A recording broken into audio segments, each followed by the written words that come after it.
दोस्तों बहुत से पेशेंट मेरे पास आते हैं जो कहते हैं कि डॉक्टर साहब अचानक से हमारे दिल की धड़कन जो है वो बहुत तेज़ हो जाती है, हमारा दिल बहुत ज़ोरों से धड़कने लगता है, जिसे यहाँ की लोकल लैंग्वेज में वो कहते हैं कि फड़का रहने लगता है।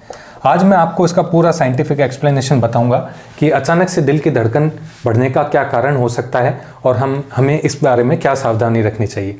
दोस्तों मैं हूं डॉक्टर अनंत राठी, मनोचिकित्सक एवं नशा मुक्ति विशेषज्ञ, बीकानेर, राजस्थान से। दोस्तों जब मरीज के दिल की धड़कन तेज हो जाती है या उसे कहते हैं जो अपनी लोकल भाषा में कि फड़का रहता है, तो ये मरीज जो है एक आशंका से घबरा जाते हैं कि कहीं उनको कोई दिल संबंधी बीमारी तो नहीं हो गई है, कोई हार्ट प्रॉब्लम तो नहीं हो गई है कि अचानक से मेरे दिल की धड़कन तेज हो रही है, बार बार तेज हो रही है। और इस घबराहट की वजह से वो बहुत ज़्यादा परेशान हो जाते हैं। परेशान होकर के वो किसी कार्डियोलॉजिस्ट के पास जाते हैं या किसी फिजिशियन के पास जाते हैं और उन्हें दिखाते हैं, जहां उनकी ईसीजी और एक्सरे या इकोकार्डियोग्राफी वगैरह सब कुछ होता है, लेकिन वो सारी रिपोर्टें उनकी नॉर्मल आती हैं। फिर भी उन्हें डे टू डे लाइफ में कभी कभार अचानक से दिल की धड़कन तेज हो जाती है और वो इस बात से काफ़ी परेशान होने लग जाते हैं। तो दोस्तों आज हम इसे समझने की कोशिश करते हैं कि आमतौर पे ऐसा क्यों होता है उनके साथ। तो अक्सर जो हम इन पेशेंट्स की आगे डीप में बात करें तो हमें पता चलता है कि ये लोग किसी न किसी एंजाइटी यानी किसी न किसी तनाव से ग्रसित होते हैं।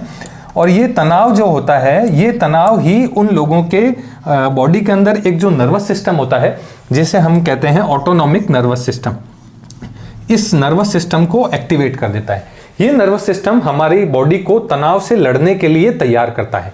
जब भी हमारी बॉडी में कोई स्ट्रेस होता है तो उसमें हमारी बॉडी के अंदर फाइट और फ्लाइट रिस्पॉन्स होता है, या तो लड़ो या उस सिचुएशन से भाग जाओ।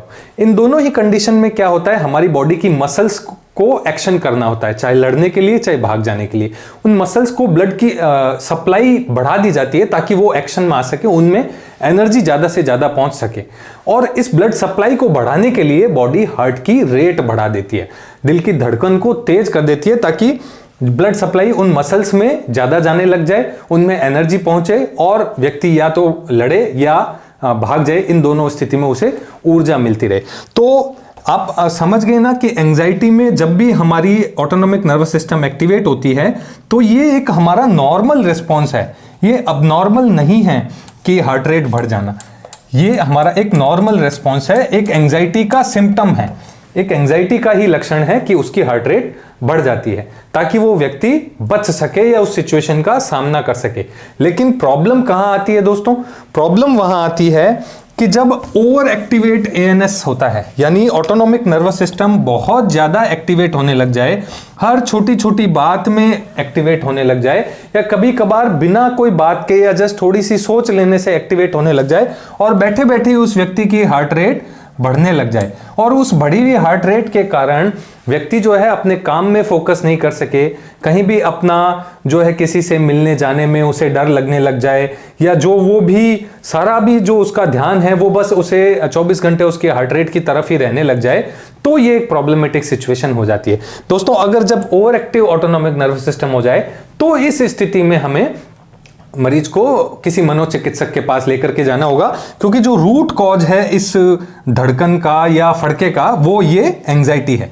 जब तक हम इस एंजाइटी का ट्रीटमेंट नहीं कर देंगे, जब तक हम उस व्यक्ति के तनाव को नहीं मिटा देंगे, तब तक ये autonomic nervous system over activate होता रहेगा, तब तक हार्ट रेट बढ़ती रहेगी। हार्ट रेट बढ़ेगी, वापस उस व्यक्ति को घबराहट और एंजाइटी होगी, एंजाइटी होने से फिर ऑटोनॉमिक नर्वस सिस्टम एक्टिवेट होगा और फिर वापस हार्ट रेट बढ़ेगी। इस तरह ये एक लूप सा बन जाता है, एक विशियस साइकिल बन जाता है जो एक दूसरे को बढ़ाते रहते हैं। तो इसको साइकिल को रोकने का सबसे अच्छा तरीका यही है कि यहां से एंजाइटी को ही कट कर दिया जाए। ये एंजाइटी कट कैसे होगी? आपको किसी मनोचिकित्सक के पास लेकर के जाना है मरीज को। मनोचिकित्सक जो है वो उसके किसी भी तरह का स्ट्रेस जो है उसको पता करने की कोशिश करता है।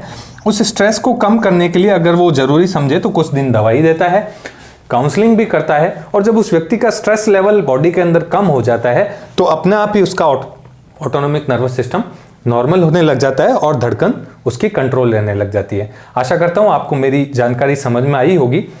धन्यवाद।